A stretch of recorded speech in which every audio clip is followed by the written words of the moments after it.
Hello बच्चों, कैसे हैं आप लोग। आज हम बात कर रहे हैं some basic concept of chemistry की। ठीक है, तो हम इस चैप्टर के कुछ बेसिक डेफिनेशन बच्चों देखने वाले हैं। ठीक है, तो चलिए स्टार्ट करते हैं। सबसे पहले relative atomic mass. Relative atomic mass को शॉर्ट में हम RAM भी बोल देते हैं। ठीक है, अब ये जो रिलेटिव एटॉमिक मास है वो क्या होता है, तो सबसे पहले ये कॉन्सेप्ट आया कहाँ से था। जो रैम है, रिलेटिव एटॉमिक मास का जो कॉन्सेप्ट है बच्चों, ये निकल के आया था कहाँ से, तो डाल्टन्स एटॉमिक थ्योरी से आया था। ये कहाँ से आया था, डाल्टन्स एटॉमिक थ्योरी से आया था निकल के। ठीक है, जो रिलेटिव एटॉमिक मास का कॉन्सेप्ट है वो कहाँ से आया था, तो वो आया था डाल्टन्स एटॉमिक थ्योरी से। अब उसके बाद ये क्या करता है, ये जो थ्योरी में बताया था कि रिलेटिव एटॉमिक मास और रिलेटिव एटॉमिक वेट कैसा होता है। अब जो हमारा रिलेटिव एटॉमिक मास होता है, जो हमारा रिलेटिव एटॉमिक मास होता है, उसमें क्या करते हैं हम, तो उसमें क्या होता है, this is done by expressing. हम किसको एक्सप्रेस करते हैं, तो expressing the mass of one atom with respect to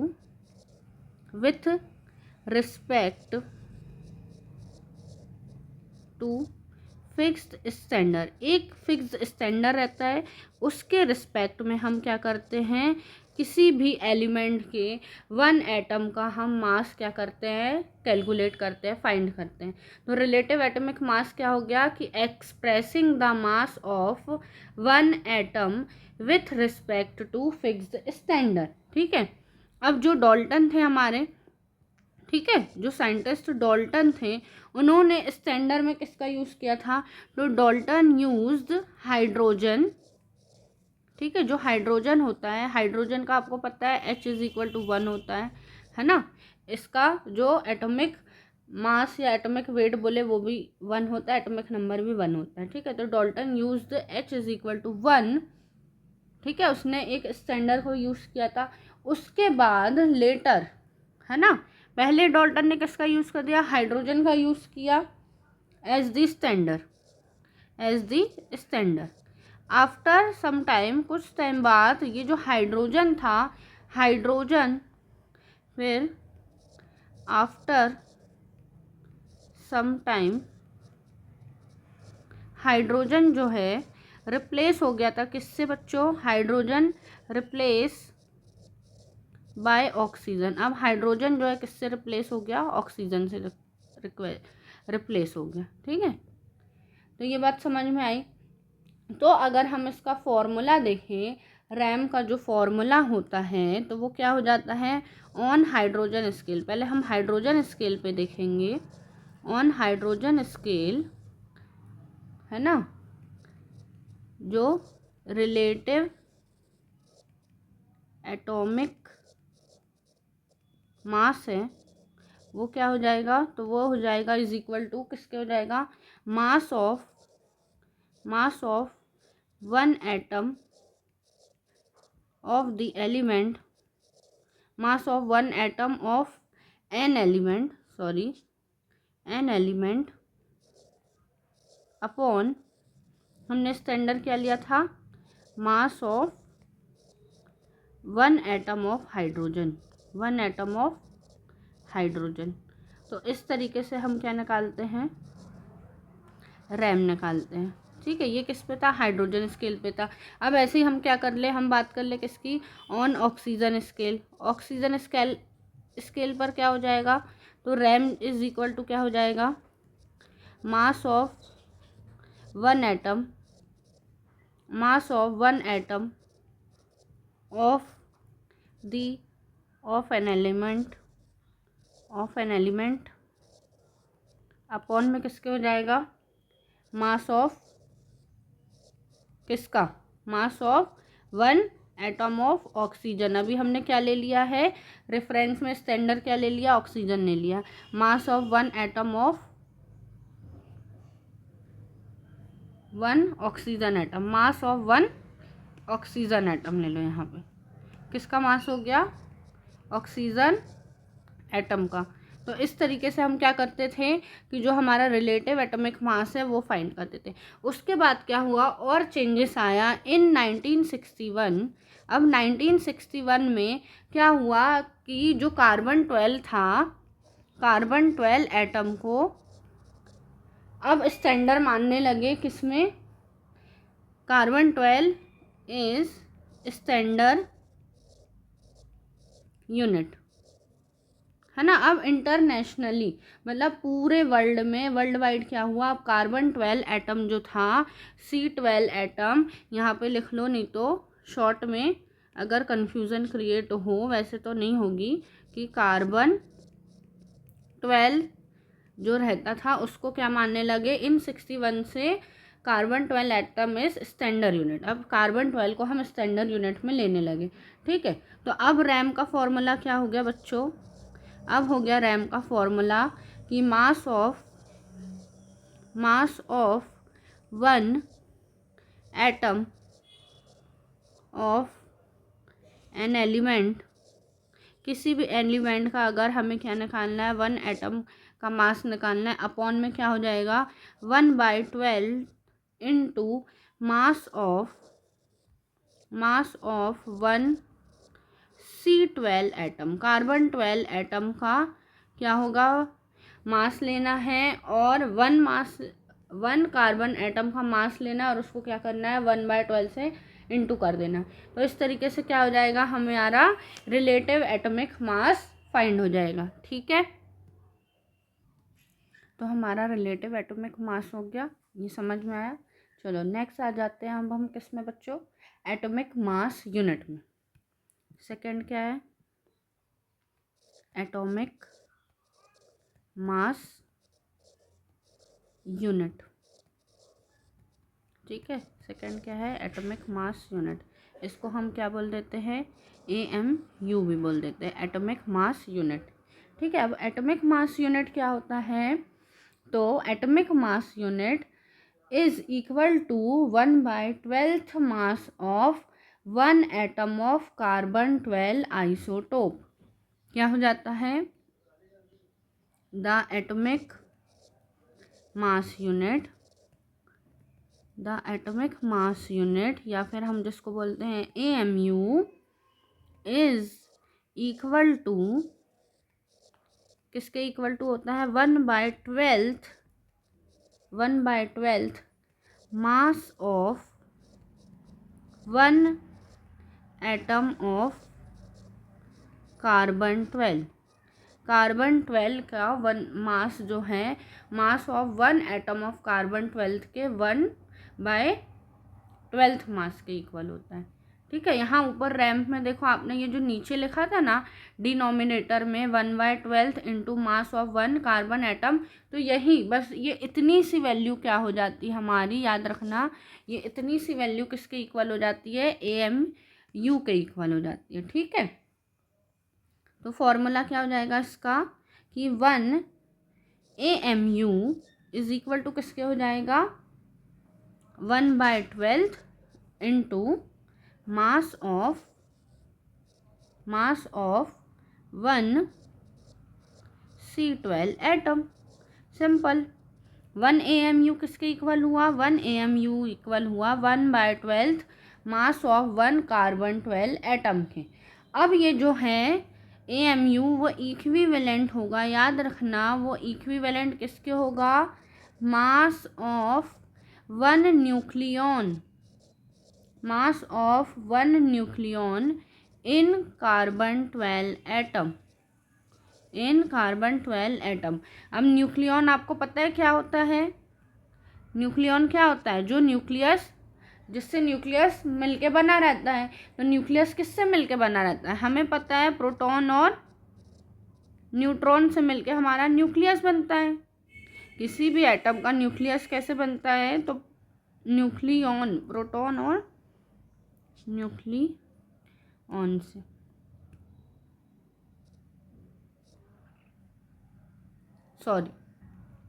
proton और न्यूट्रॉन से मिलके बनता है बच्चों। मैं थोड़ा कंफ्यूज हो गई। न्यूक्लियॉन जो है किससे मिलके बनता है? प्रोटॉन और न्यूट्रॉन से मिलके बनता है। तो 1 AMU याद रखना किसके इक्वल होगा? मास of 1 nucleon in carbon 12 atom. Means कि कार्बन 12 एटम का जो भी न्यूक्लियॉन की वैल्यू रहेगी वही क्या हो जाएगी? AMU की वैल्यू हो जाएगी। तो इसकी वैल्यू क्या होती है एक्चुअल में? 1.66 इंटू 10⁻⁻24 ग्राम। ठीक है, और अगर इसी को हम किलोग्राम में देखें, केजी में देखें, तो 1.66 इंटू 10⁻⁻27 kg। ये किसकी वैल्यू हो जाती है? ये वैल्यू हो जाती है हमारे 1 AMU की। याद रखना किसकी? 1 AMU की। ठीक है, अब क्या हुआ है? Today AMU is replace by you. अब क्या हुआ है? AMU को अपन ने रिप्लेस कर दिया किससे? यू से। अब हम AMU नहीं लिखते, अब हम सिर्फ क्या लिखते हैं? यूनिट में यू लिखते हैं। यू मीन्स क्या होता है? यूनिफाइड मास। ठीक है, तो ये किसके लिए था? एटॉमिक मास यूनिट के लिए था कि 1 AMU जो होता है वो इज इक्वल टू होता है 1/12 मास ऑफ 1 कार्बन एटम। अब हम नेक्स्ट आ जाते हैं किस पे? एटॉमिक और मॉलिक्यूलर मास पे। किस में आ जाते हैं हम? Atomic and molecular mass. हम इनकी सब क्या कर रहे हैं? बेसिक डेफिनेशन देख रहे हैं, है ना।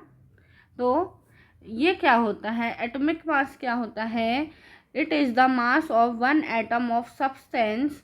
It is expressed in AMU। याद रखना इसको भी हम किस में रिप्रेजेंट करेंगे? AMU से रिप्रेजेंट करेंगे। किसको? एटॉमिक और मॉलिक्यूलर मास को। और ये होता क्या है? ये भी मास होता है। It is the mass of 1 atom of a substance. किसी भी सब्सटेंस का अगर हम 1 एटम का मास देखें तो वो क्या हो जाता है? एटॉमिक या मॉलिक्यूलर मास हो जाता है। ठीक है, इसको भी हम किससे एक्सप्रेस करते हैं? It is expressed by AMU। इसको भी हम किससे एक्सप्रेस करते हैं? AMU से एक्सप्रेस करते हैं। ठीक है, तो जो हमारा एटॉमिक मास हो जाएगा, एटॉमिक मास जो है वो किसके इक्वल हो जाएगा? वो इक्वल हो जाएगा हमारा रैम के relative atomic mass into 1 AMU के। किसके? याद रखना एटॉमिक मास जो है वो इक्वल टू हो जाएगा हमारा relative atomic mass into 1 AMU। अब रिलेटिव मॉलिक्यूलर मास क्या होता है? ये तो हमने बताया क्या? Atomic mass. अब रिलेटिव मॉलिक्यूलर मास क्या हो जाएगा? उसका फॉर्मूला देखो, जो हमारा क्या? रिलेटिव मॉलिक्यूलर मास है। अभी हमने रिलेटिव एटॉमिक मास देखे थे, अब हमें क्या देखना है? Relative molecular mass. तो रिलेटिव मॉलिक्यूलर मास का फॉर्मूला क्या हो जाएगा बच्चों? सेम हो जाएगा जैसा किसके लिए था? हमारा रिलेटिव एटॉमिक मास के लिए था। वहाँ पे हम क्या ले रहे थे? एटम का यूज़ कर रहे थे। यहाँ पे देखो, यहाँ पे हम 1 एटम का यूज़ कर रहे थे और यहाँ पे हम रिलेटिव मॉलिक्यूलर मास में 1 मॉलिक्यूल का यूज़ करेंगे। बस इतना सा ही डिफरेंस है एटॉमिक में और मॉलिक्यूलर में। एटॉमिक में हम एटम्स को कैलकुलेट करते हैं और मॉलिक्यूलर में हम मॉलिक्यूल को मेज़र करते हैं। तो फॉर्मूला क्या हो जाएगा इसका? मास of 1 molecule of the substance. किसी भी सब्सटेंस का 1 मॉलिक्यूल ले लो, अपॉन में क्या हो जाएगा? 1/12 इंटू मास ऑफ 1, पता है हमें, कार्बन 12 एटम। स्टैंडर्ड हमारा अब क्या चलेगा? कार्बन 12 चलेगा। ठीक है, तो ये किसका फॉर्मूला था? रिलेटिव मॉलिक्यूलर मास का। कंफ्यूज नहीं होना है, 1-2 बार हम रीड करेंगे, लर्न करेंगे तो ये हो जाएगा। अब हम किसकी? अभी हमने बात करें एटॉमिक मास की, अब आ जाओ किसके? मॉलिक्यूलर मास के। तो मॉलिक्यूलर मास क्या होता है? मॉलिक्यूलर मास का फॉर्मूला होता है हमारा relative molecular mass relative molecular mass into 1 AMU। याद रखना, अभी हमने यहाँ पे एटॉमिक मास की बात करी थी तो RAM relative atomic mass into 1 AMU करे थे, और अब हम मॉलिक्यूलर मास निकाल रहे हैं तो रिलेटिव मॉलिक्यूलर मास ले रहे हैं इंटू 1 AMU। फॉर्मूला वही है, बस कौन सा वर्ड चेंज हो रहा है, एटॉमिक और मॉलिक्यूलर। ठीक है, यहाँ पे मॉलिक्यूलर आ जा रहा है, यहाँ पे एटॉमिक आ जा रहा है। वहाँ पे हम मॉलिक्यूल को कैलकुलेट कर रहे हैं, यहाँ पे मास ऑफ 1 मॉलिक्यूल ले रहे हैं, वहाँ पे मास ऑफ 1 एटम लेंगे। ठीक है, अब क्या हुआ है, उसने एक, याद रखना, एक नोट पॉइंट है, डबल स्टार बना के याद कर लो कि जो रिलेटिव एटॉमिक मास होता है, जो RAM होता है, रिलेटिव एटॉमिक मास जो होता है बच्चों, रिलेटिव एटॉमिक मास होता है इज नथिंग बट, क्या होता है वो, न्यूक्लियन ही तो होता है, अभी हमने बताया था, but the number of nucleon present in the atom. तो अगर हमें कोई बोले कि किसी भी एटम का, सपोज कार्बन का हो गया, ऑक्सीजन का हो गया, कि हमें रिलेटिव एटॉमिक मास निकालना है, तो रिलेटिव एटॉमिक मास क्या होता है, कुछ नहीं होता है, आपको न्यूक्लियन बस कैलकुलेट करके बता देना है कि उसमें कितने नंबर ऑफ प्रोटॉन है, कितने नंबर ऑफ न्यूट्रॉन है, दोनों को प्लस कर देना, ऐड करना, तो वो क्या आ जाएगा, हमारा रैम आ जाएगा, रिलेटिव एटॉमिक मास की वैल्यू आ जाएगी। ठीक है, समझ में आया।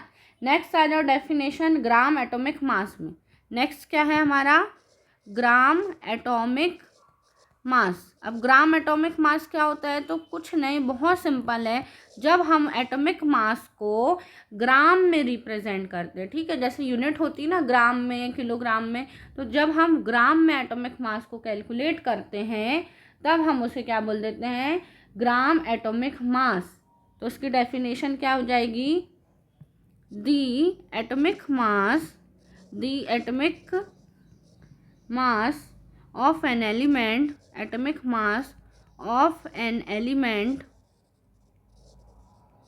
expressed in ग्राम, जब हम किस में एक्सप्रेस कर लें, gram, is called gram atomic mass. ठीक है, जब हम ग्राम में एक्सप्रेस कर दे तो ग्राम एटॉमिक मास हो जाएगा ऑफ द एलिमेंट, किसी भी एलिमेंट के लिए। ठीक है, बहुत सिंपल था, जब हम एटॉमिक मास को ग्राम में रिप्रेजेंट कर दे तो क्या हो जाएगा, वो ग्राम एटॉमिक मास हो जाएगा। और इसकी एक और डेफिनेशन हो जाती, क्या हो जाती है, और इसकी डेफिनेशन एक और होती है कि it is also defined as, इसको और कैसे डिफाइन कर सकते हैं, it is also defined as mass of 6.02 into 10⁻23 atoms. ठीक है, और किस में रिप्रेजेंट कर सकते हैं इसको, तो 6.02 इंटू 10⁻23 एटम्स के फॉर्म में भी रिप्रेजेंट कर सकते हैं, मास ऑफ 6.02 इंटू 10⁻23 एटम्स। और एक और डेफिनेशन है इसकी, याद रखना, क्या, it is also defined as the mass of 1 mole atoms के फॉर्म में भी हम इसको क्या कर सकते हैं, डिफाइन कर सकते हैं कि मास ऑफ 1 मोल एटम।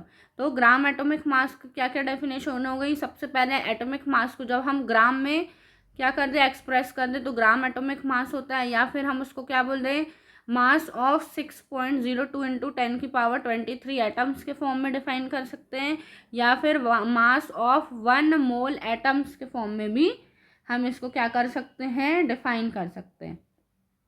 अब इसका हम एक एग्जाम्पल लेके समझते हैं।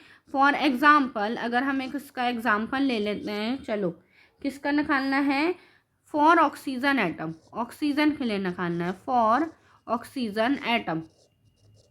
तो एटॉमिक मास ऑक्सीजन का कितना हो गया, atomic mass of oxygen atom कितना हो जाएगा, याद रखना, इज इक्वल टू क्या हो जाएगा, मास ऑफ वन ऑक्सीजन एटम, ये किसके इक्वल टू होता है, हमें पता है 16 AMU के, 16 होता है ना ऑक्सीजन का एटॉमिक मास, तो वही लिखें एटॉमिक मास ऑफ O, जो ऑक्सीजन एटम है या मास ऑफ ऑक्सीजन एटम वो कितना होता है, 6 AMU होता है। ठीक है, अब हम इसको किस में रिप्रेजेंट करेंगे, ग्राम एटॉमिक मास में, किसमें, ग्राम एटॉमिक मास में। तो ग्राम एटॉमिक मास के लिए हमने क्या देखा डेफिनेशन अभी, कि मास ऑफ क्या ले लेना है हमें, मास ऑफ 6.02 इंटू 10⁻23 एटम्स ले लेना है। तो क्या लिख देंगे हम, मास ऑफ 6.02 इंटू 10⁻23 एटम, ये लिख दिया हमने डेफिनेशन। और ये किसके इक्वल आ गया, एटम्स, और ये किसके, 16 AMU के इक्वल है ना, 16 ही तो है AMU जिसको फाइंड करना है हमें।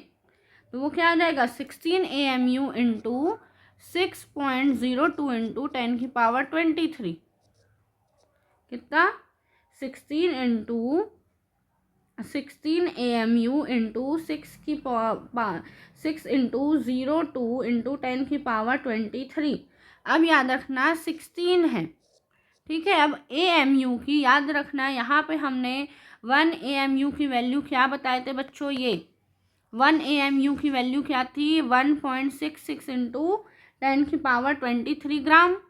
यही वैल्यू हम AMU की जगह पुट करेंगे, यहाँ 16 की जगह 16 लिखा और AMU की जगह हम क्या लिखेंगे, 1.66 इंटू 10⁻24 इंटू, अब ये वाली वैल्यू लिख दो 6.02 इंटू 10⁻23, कन्फ्यूज़ नहीं होना है बिल्कुल। अब ये क्या हो जाएगा, इस पूरे की वैल्यू बच्चों होती है 1, याद रखना इस पूरे की वैल्यू जो है वो क्या होती है, ये वैल्यू होती है 1 के इक्वल। तो हमारा आंसर क्या हो जाएगा, 16 इंटू 1 इज इक्वल टू क्या आ जाएगा, 16 ग्राम। हम किस में रिप्रेजेंट कर रहे हैं अभी, ग्राम में, ग्राम एटॉमिक मास निकाल रहे हैं। तो ये किसके इक्वल हो जाएगा, 16 ग्राम हमारा क्या आ गया, आंसर आ गया। ठीक है, समझ में आया कि नहीं आया। ग्राम एटॉमिक मास एक बार फिर से समझो, ग्राम एटॉमिक मास हम निकाल रहे हैं, तो मास ऑफ हमें पता है, यहाँ पे हमने डेफिनेशन में देखा कि मास ऑफ क्या है, 6.02 इंटू 10⁻23 एटम होता है। तो हमने लिख दिए यही, मास ऑफ 6 इंटू 02 10⁻23 एटम। अब किसका मास निकालना है, तो 16 AMU का, 16 AMU का मास निकालना है ना। तो हमने क्या लिख दिए, 16 AMU इंटू 6 इंटू 02 10⁻23। अब 16 लिखा, AMU की वैल्यू हमने यहाँ पुट करी और फिर से ये वैल्यू लिखा और इस पूरे की वैल्यू होती है 1 के इक्वल। तो आंसर आ गया 16 ग्राम। ठीक है, ये क्या था हमारा ग्राम एटॉमिक मास। अब किस में आ जाओ, ग्राम मॉलिक्यूलर मास में आ जाओ, ग्राम मॉलिक्यूलर मास। अब ग्राम मॉलिक्यूलर मास कैलकुलेट करेंगे। तो ये क्या होता है ग्राम मॉलिक्यूलर मास, जब हम मॉलिक्यूलर मास को ग्राम में क्या करें, रिप्रेजेंट करें, एक्सप्रेस करें। तो डेफिनेशन क्या हो जाएगी, the molecular mass of a substance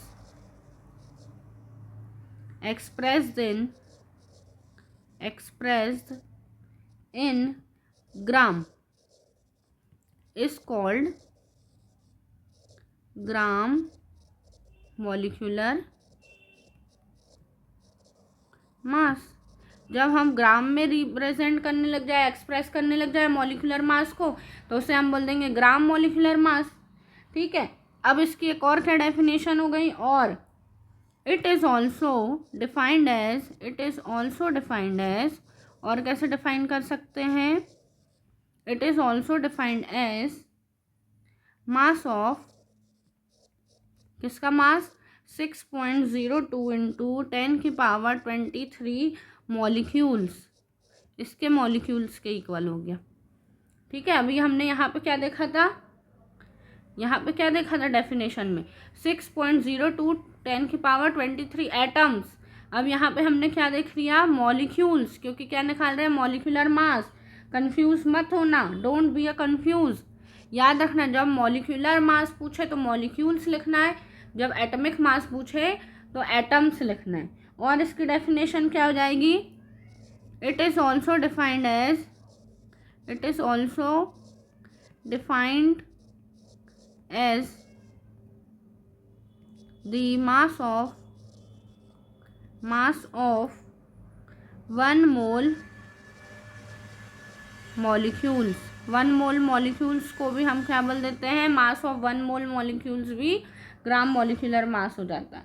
तो ये इसकी क्या थी, 3 डेफिनेशन थी। अब आ जाओ फिर से क्या कर ले, हम कैलकुलेट कर ले क्या, ये अभी जैसे हमने ऑक्सीजन के लिए निकाला ना, फिर से हम क्या करते हैं, ऑक्सीजन मॉलिक्यूल के निकालते हैं। फॉर एग्जाम्पल, एग्जाम्पल देखो किसका, फॉर O2 मॉलिक्यूल, क्या है, O2 मॉलिक्यूल है, वहाँ पे एक ही ऑक्सीजन था, अब यहाँ पे ऑक्सीजन के 2 मॉलिक्यूल आ गए हैं। ठीक है, तो कैसे हो जाएगा, मॉलिक्यूलर मास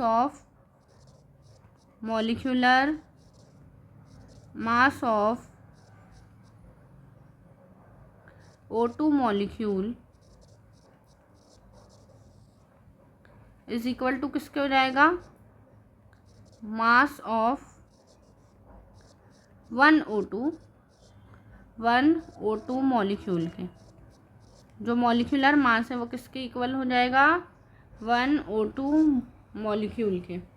तो अब याद रखना है, यहाँ पे 2 मॉलिक्यूल है ऑक्सीजन के, तो हम 2 से मल्टीप्लाई करेंगे किसका, मास ऑफ 1 ऑक्सीजन एटम, है ना, एक ऑक्सीजन एटम है, उसका हम किससे मल्टीप्लाई कर दे, 2 से, तो 2 के लिए आ जाएगा। तो 1 का कितना होता है वेट, मास 16 AMU होता है, तो 2 का कितना हो जाएगा, 32 AMU हो जाएगा, है ना, ये AMU है।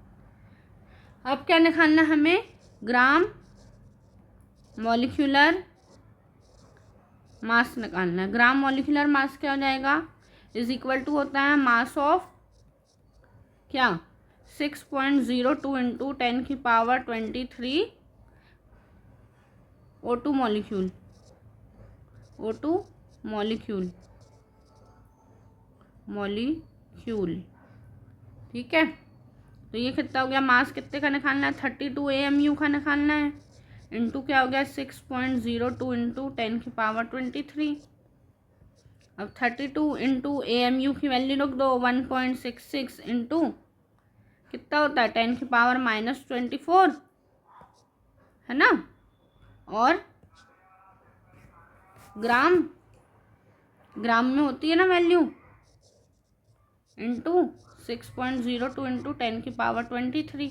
अब हमको पता है इस पूरे की वैल्यू कितनी होती है, 1 होती है, तो ये क्या हो जाएगा, 32 इंटू 1 इज इक्वल टू क्या आ जाएगा, 32 क्या ग्राम।